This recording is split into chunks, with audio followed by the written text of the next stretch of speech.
Clark Lea continues building in the trenches. Vanderbilt is ready to compete.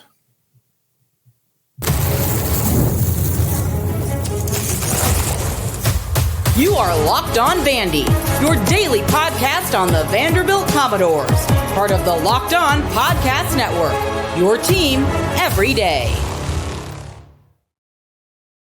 Buenos dias. Happy Cinco de Mayo. It is Locked On Vandy. Thanks for making us your first listen each and every day.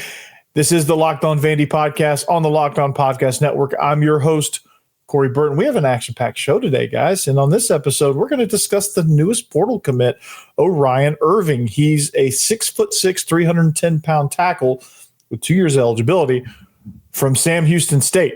And look at him on film. I love him as a strong tackle. So we'll break him down. But more importantly, this pickup, along with the most recent in this spring window, or really the whole transfer portal window, both windows in general, show that Clark Lea is putting a premium along the trenches. And because of that, I think Vandy's ready to compete. And they're ready to really compete in the SEC. And then we're going to wrap up the show by discussing the series at the Hawk versus Bama. Pitching finally had some struggles. Bats didn't pick them up on Saturday, but they had a late inning rally in Game 3 with Braden Holcomb. He had a walk-off homer to cap the series. There was some clutch hitting that came through in the late innings of the rubber match there on Sunday. So this series is a lot of great things happened. A lot of things that Vandy had to overcome. So that'll be clutch come playoff and postseason time. So looking forward to we'll discuss that, man. But like I said, thanks for making Locked On Vandy your first listen each and every day. We are free and available wherever you get your podcasts and on YouTube as a part of the Locked On Podcast Network, your team every day. And this episode is brought to you by Monarch Money. Take control of your finances with Monarch Money. Use code LOCKEDONCollege at monarchmoney.com for 50% off of your first year. So, I talked about it. Clark Lea is ready to compete. This Vandy team is ready to compete. They are building along the trenches. They've put a premium on that, both offensive and defensive lines.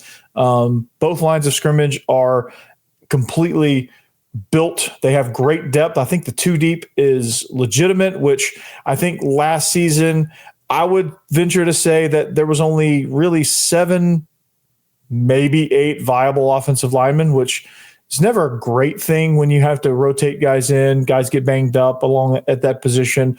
Defensive line, I think that room dried up pretty quickly with some injuries, and so you were left late in the season with a team that couldn't really execute at the level they were executing early in the season. You could tell there was a drop-off. There was a huge drop-off in the way that they played. They still competed their butt off. They still played extremely hard. They still played clean and efficient. They just weren't quite as effective because they just hadn't built that depth behind the starting lines or behind the starters at any position really throughout the, they had a complete roster overhaul. So they were still kind of, I think last year's team was still kind of mixing through that.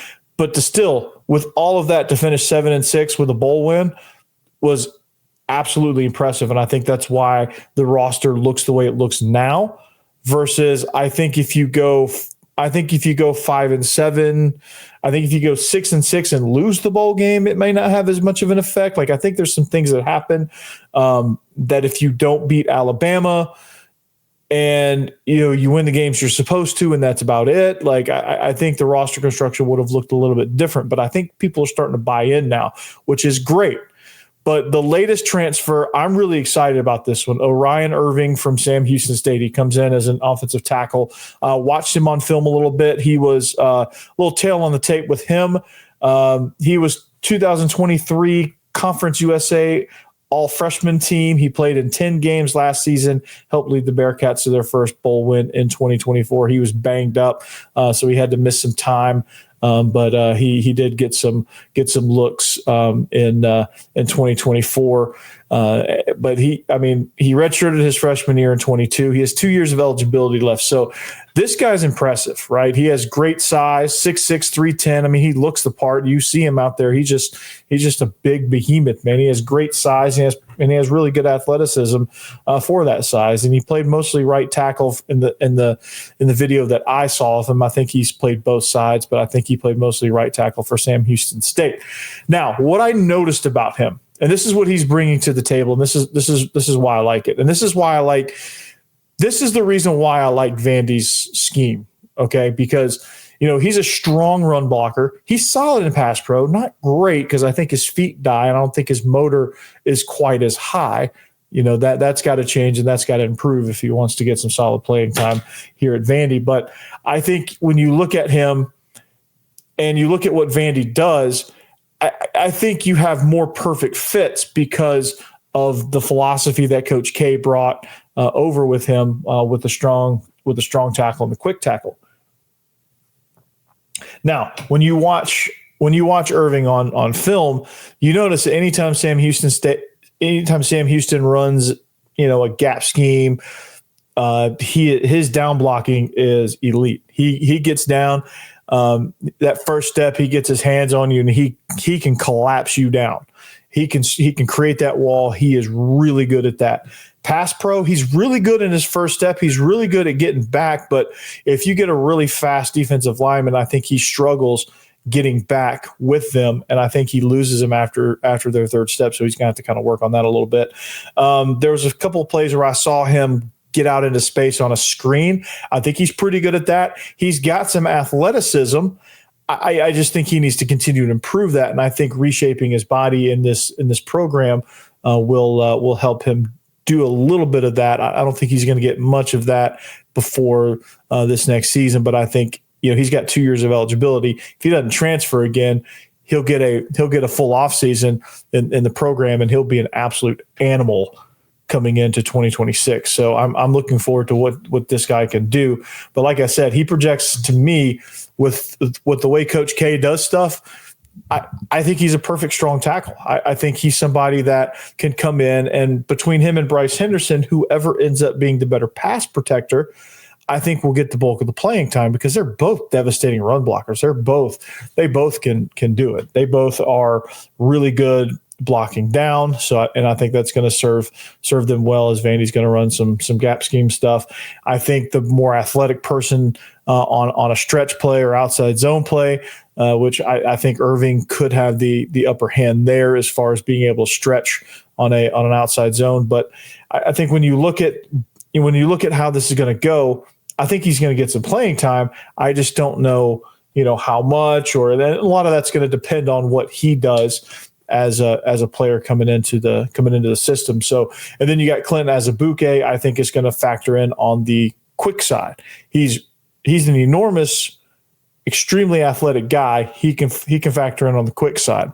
And if he starts blowing up, I could see a world where Isaiah Glass could bump down inside, play guard. And maybe projects as that at the next level. I don't know. But you have Sterling Porche as well that's going to factor in when he comes in June. So I think you've got a lot of options at offensive line. This is exciting. This is a good problem for Coach K and Coach Nady to have. This is a phenomenal problem. You have like too many guys that I think can play. And it's just going to be a matter of who's going to be your best five. What's that lineup going to look like? Who's your two deep? I think you have a legitimate two deep here. That's awesome to have. That's an awesome problem to have, and I'm very excited about that. But like I said, Orion Irving just really fires me up in a run blocking system. Being that your strong tackle's got to be good at that. It's got to be an expert at that. And so I'm really like that. But like I said before, this is exciting because, I think you're finally getting depth on both lines. I mean, they couldn't execute their bread and butter offensively, and on defense, they couldn't generate much pressure or hold up much on run support, especially in the center of the defense.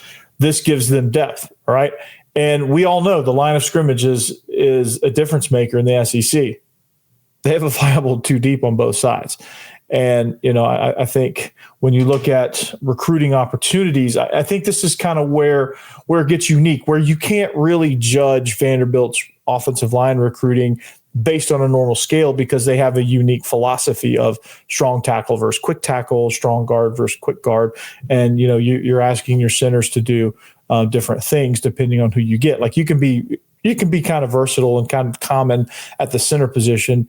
But I think when you get to your guards and your tackles, I think you have to kind of suspend a little bit of that conventional wisdom or conventional analysis when you're looking at, is this a good signing or not?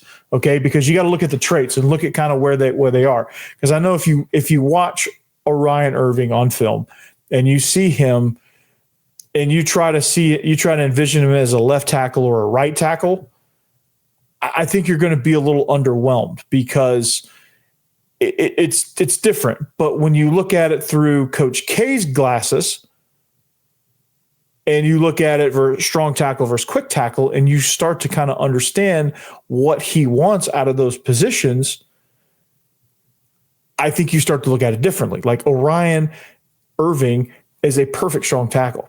Guy's a really good run blocker. He needs some work in pass pro. That's okay. He's good enough. I think Bryce Henderson is good enough in pass pro. They will get better at that, obviously. That'll be something. And I think the protections, I'm not totally sure on this. I would love to get some confirmation on this, but my guess is that the pass protections are designed to highlight the strengths of the quick side and mask some of the deficiencies that you may have on your strong side. And then the run schemes, I would imagine, are designed to highlight the abilities of the strong side and sort of kind of take care of and really highlight and accentuate what the quick side does well. Like the quick side, they can cut off and get up to second level really well. That should be their strength. Strong side should be the ones that take care of the down blocks, the combos and things like that. Those guys are good at that. So I'm really excited about the direction of this program because Clark Lea has put an emphasis on the line of scrimmage. And that was something that needed to happen, and I'm glad it did. So the question is, though, this is a question that I'm curious about because I want to know how it kind of relates to skill position recruiting. Does recruiting well in the offensive line help attract good skill talent? Does it do the same for linebackers and DBs on defense when you sign quality depth along the defensive line? Like, I want to know the answer to those questions, and I will attempt to answer or give you my take on it next.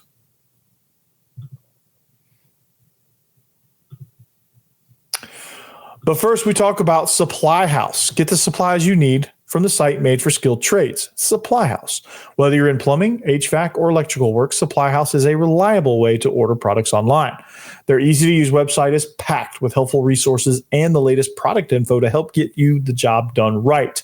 Plus, with a complete inventory of over 200,000 parts from 400-plus top brands, you'll find exactly what you need delivered fast from coast to coast. Need help with an order? Well, Supply House offers expert support and industry-leading service, so you'll always talk to a real person. And for trade pros looking for an extra edge, they're free. That's right. Free Trademaster program offers exclusive perks like a dedicated phone line, free shipping, and discounts on every order. Thousands of skilled professionals are already taking advantage. Now it's your turn. Join Trademaster program today at supplyhouse.com/TM and start ordering plumbing, HVAC, and electrical supplies with just a few clicks. Plus, use promo code SH5, it's right here below, for 5% off your first order. That's supplyhouse.com.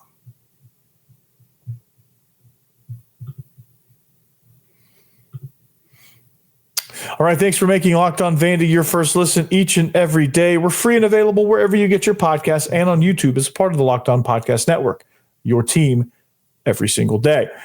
And speaking of you everydayers, thank you for listening to the show. Thank you for being a part of what we do here at Locked On Vandy. Thanks for making it part of your day. Thanks for making it your first lesson. Maybe it's your second lesson. Maybe you're sitting at work with your AirPods. You got one in and you're grinding away on some spreadsheets. Whatever it is, man, you're making some deliveries and you're listening to me droll on about Eli Stowers Orion Irving or whatever the topic of the day is. Thank you so much. And thank you so much for sticking around from the first to the second to the third segments. I appreciate it. I appreciate it greatly. And if you need a second listen, Locked On SEC is the place to go. Chris Gordy, man, he's second to none, man. And when we get together and do these squad shows, those are a riot. You should check them out. They're on my channel. But this is a lot of fun. So, but before the break, before I talked about Supply House, I posed a question. This is the simpler version of it. What is the impact of successful recruiting along the lines of scrimmage? I think it has a lot of impacts. I mean, the obvious impacts to the team that's already there is you get better depth along the lines of scrimmage. You can do a lot more offensively. Your running backs feel like they're productive. You feel like your quarterbacks have a lot more confidence that they can hang in the pocket and let plays develop, and they're not having to worry about getting crushed. Right? Those are the obvious ones. For defensive line depth, I think having guys that can push the pocket from the inside, be strong against the run, allow the linebackers to play free, and allow the defensive backs to make plays because there's pressure on the quarterback. Those are kind of the obvious benefits that you get, right? We all know that. That's without saying, right? So with that, if you can play more effective and efficient on offense, if you can play with more havoc, if you can play a more havoc-based scheme on defense, to me, I think that attracts people. I think that's in a very, very attractive scheme. And I think eventually people are going to start to take notice, right? Like, I think eventually, like, it may take a season or two for receivers to take note and say, hey, they're not just 3 yards in a cloud of dust. They're not just a triple option team. They have time to protect the quarterback. They're going to get me the ball. They're going to, if I come to Vanderbilt, I'm going to be a featured guy out wide. Hey, I'm going to come there, right? Or like tight ends, are going to see Eli, for the same reason that tight ends are going to see Eli Stowers hopefully go in the first round, like the mock draft suggests. That will say, hey, this might be a tight end premier program. And this past draft, saw a lot of first-round tight ends, and I think you're going to see a lot of turnover at that position because I think half the league the old school, big, burly, run-blocking tight end, I think that's kind of going by the wayside. Or you're going to see a lot of teams use 12 personnel, where you get like a receiver type and you get like an inline tight end type. Like, I think the Falcons do this some with Kyle Pitts. They use that as their slot receiver. And they have different packages to where you have 12 personnel packages. You can go 11 personnel open packages where you have your athletic guy. You can bring in your big guy on 11 personnel packages where you want to run with an inline tight end or a fullback. And then, obviously 10 personnel, the tight end comes completely out. So I think going back to the original question, though, like if you can recruit well along the line of scrimmage, I think you give guys the thought of, hey, this program is going to be for real. Like, we're going to be really good up front. Like, it's not going to be – I'm not going to come there as a quarterback and have to be fearful that, there's really only 7 good guys on the offensive line late in the season. When you pull up the schedule late in the season, like let's pull up this schedule, for example. Like, you pull up this schedule and you're like, okay, well, by the time we play LSU, or Missouri, I'm going to be running for my life. Or like a running back going, man, if we don't have a really good offensive line, I don't know that I can. Like, I'm gonna look at my situation. A good running back will look at all that. A good running back will say, hey, what's the offensive line look like? What am I getting into? Am I gonna have to create my own run lanes here? Am I gonna have to be my own blocker? Or is there gonna be some good run lanes? Or are they organized up front? Like, all of that. And if I'm a linebacker, I'm saying, hey, what defensive line, like let's say I'm a high schooler coming in, like I look at the defensive line play and I say, hey, I can play behind that defensive line because I'm going to feast, right? Or they're getting on the linebackers a little too much. I don't really like this place. And if I'm looking closely at it, I can make those determinations. Same with being a defensive back. I can say, hey, they're going to provide me with opportunities to get interceptions because they're in the quarterback's face just like that. So, yes, the impact, I think, makes things a little bit more attractive. I think it gives guys things to think about.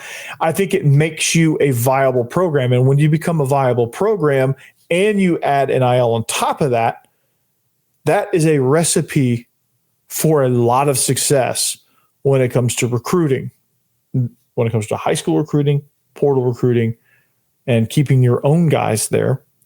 I think when you can show them that there's NIL potential, you can show them that there is NFL potential, which I think you'll start to kind of see that now because we're getting NFL caliber guys. Like you got Jordan White as a center, I think is going to play well at the next level. I think you're going to have some guys that get drafted off of this line, even though they're transfers.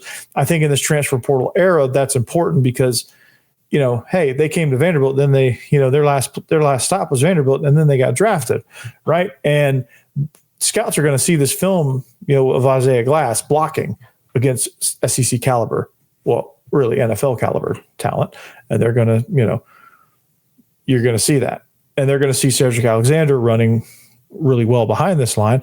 Like I think there's a lot of ripple effect when you recruit well up front for those peripheral positions, and I think guys just are looking for opportunity to make it to the NFL and get a good payday. I think the right people are looking for that development factor, and they're looking for that path to the NFL.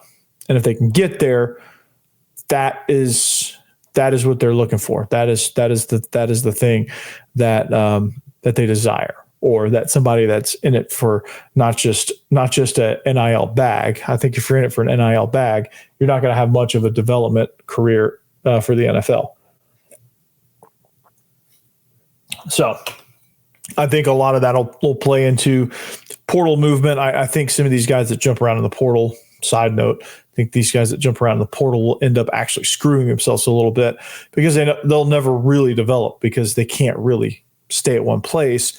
I think that will start to turn into a red flag a little bit. So I think people will start thinking twice when those guys that are jumping around for the bag are not getting drafted or could have a first round grade but get drafted in the 5th round because they never really developed. So, that'll be a kind of an equalizing factor as well. So, but at least they got paid while they're in college, I guess, right? It kind of evens out. So anyway, but I think you just continue to recruit well along the lines. And I think people, the short answer is yes, people will take notice.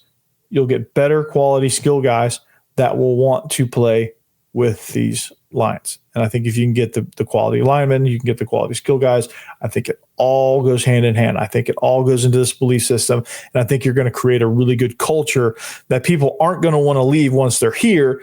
And that will be extremely attractive. Vanderbilt has a chance to be extremely attractive to recruits because it's in Nashville, good NIL potential, SEC.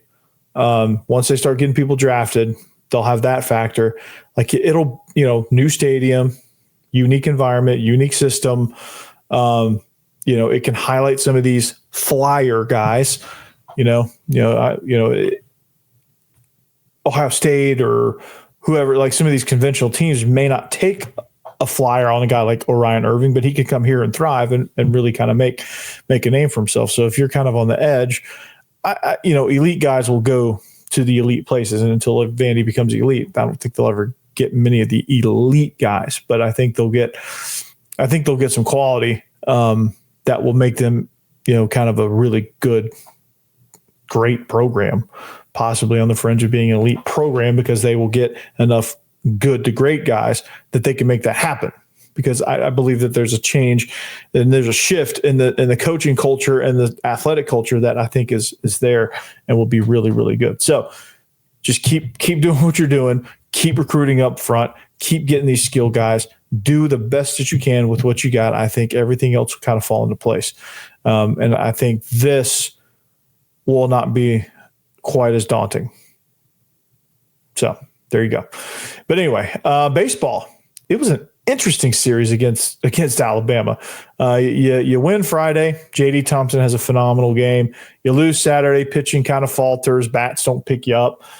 Pitching has a lot of little mistakes that that Bama capitalized on. And then Sunday, the rubber match was looking to be along the same lines. Pitching was very disappointing early on, especially not early on, but like in the mid innings, I think. Bama had some life. They got out to a lead. And then clutch. The bats came through in clutch. We'll talk more about that next.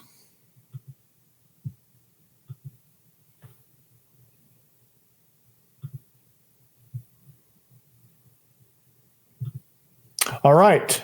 Have you ever wondered where your money is going when you check your bank account?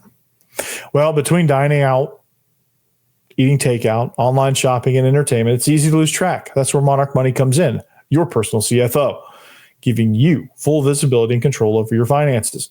Monarch Money isn't just a budgeting app. It's complete financial command center. You can track all your accounts, your investments, and spending all in one place. So you stop just managing your money and start building wealth. So when I started using Monarch, I realized how much I was spending on food delivery. Now I budget smarter and save more. And they have all-in-one convenience. And instead of juggling multiple apps, you can use Monarch to check your finances, track spending, and even plan long-term goals.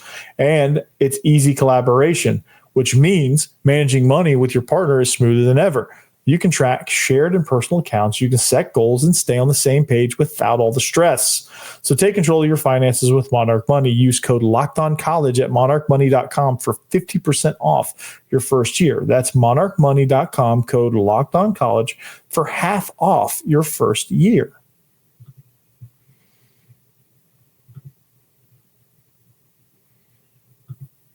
All right, wrapping up the show here. Locked On Vandy, thanks for making us your first listen. Check us out, social media, at Locked On Vandy, at Coach Burton 36 is the personal account here. You can check me out on, check out all of what I'm doing. But thanks for sticking around. If you guys are still around, man, I do appreciate you because you're going to close it out with us, man. We're going to turn the lights on, say you don't have to go home, but you can't stay here, that type of thing. But before we get into any of that, man, this baseball series was, let's just say interesting is the operative word here. Okay. Cause, the whole term pressure is a privilege, man. I think Braden Holcomb took that literally, but you go Friday and you have the feel of like, hey, JD Thompson is about to take this team to the next level. This team is going to really explode. This team at home is outstanding. Like, man, this is good, man. He could take this thing to the next level. Then it was inevitable. It was going to happen at some point. But pitching did falter a little bit on Saturday. They couldn't quite hang, and they lost. But then Sunday rolls around, and what happens on Sunday is the rubber match. You start off well. Riley Nelson hits a home run, and I think he has another RBI to get it to 2-0. And you're looking good with Connor Fennell, and you are getting ready to cruise to a shutout win, and you're feeling really good about the way things are going. And then Bama explodes for 7 runs in the middle innings, and you're looking at it going, "Holy cow! How did we get that? How did we get here?" And people lose hope. And I think things get down a little bit, and I think every doubt kind of creeps into your mind. And so you get Sawyer Hawks out there, and he shuts him down, and he stops the bleeding, and he gets this team back on track. Sawyer Hawks just injects so much confidence in this team. It's insane. And it just seemed like that this team, once he did that, they just started playing well. They just started hitting well. It was like they were like, okay, we can't let down Hawksy. Like, we can't do it. Right. And so they were entering the 8th down. They were trailing 7-2 in the 8th.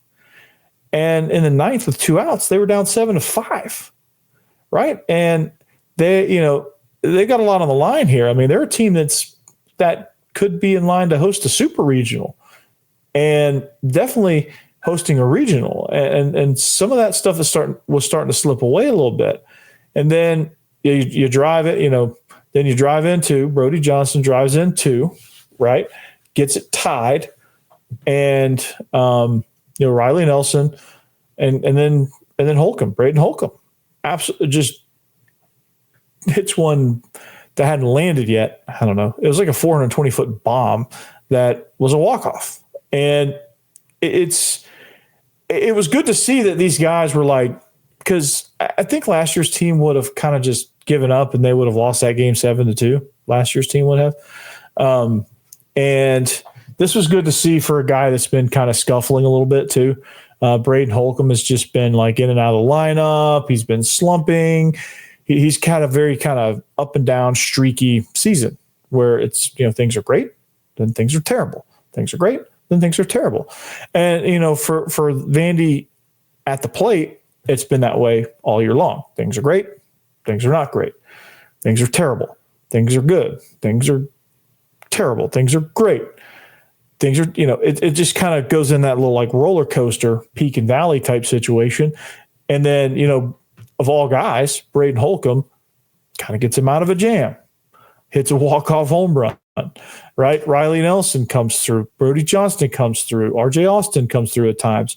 You get contributions from a lot of different guys, which is great. And the resiliency of this crew, I think, is starting to build. I think the resiliency of all the struggles in the past games when they've struggled, and then you combine that with, hey, we know we can do this.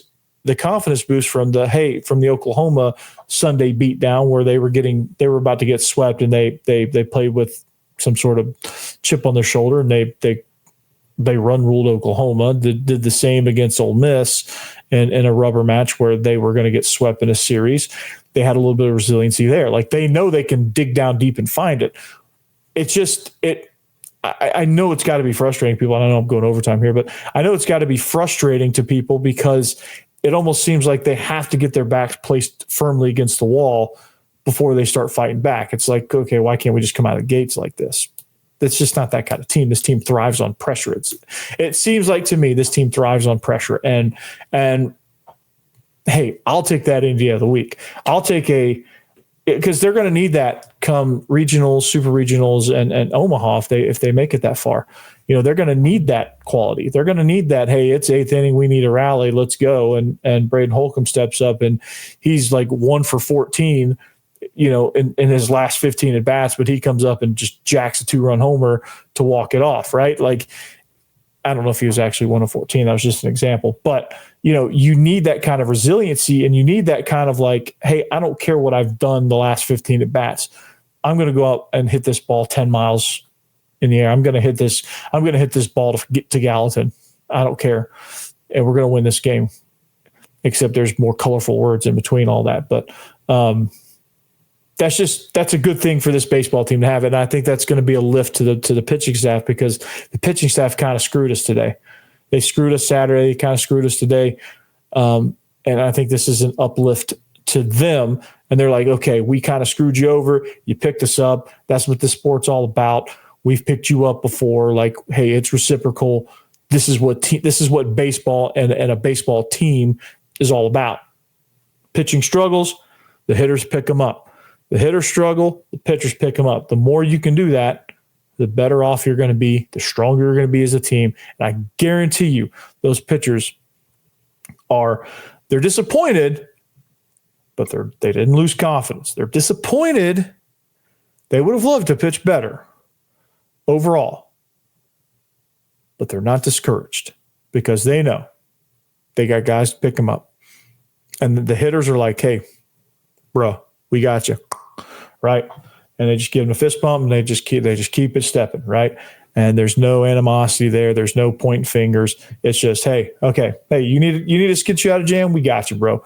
Cling, we got it. So, but anyway, that's all I got. I got a midweek classic on Tuesday against Louisville. So we'll talk about that a little bit. That's an important game. That's a ranked matchup. So we'll talk about that next time here. The next time I see you, Locked On Vandy on the Locked On Vandy on the Locked On Podcast Network. This is the Locked On Vandy podcast is not a network, but the Locked On Network is a network. So we'll see you back then next time. Be sure to check us out at Locked On Vandy. Like, subscribe, all of that if you like what you see. We'll see you back here next time. Anchor down. Peace out. Behave yourselves. All that good stuff.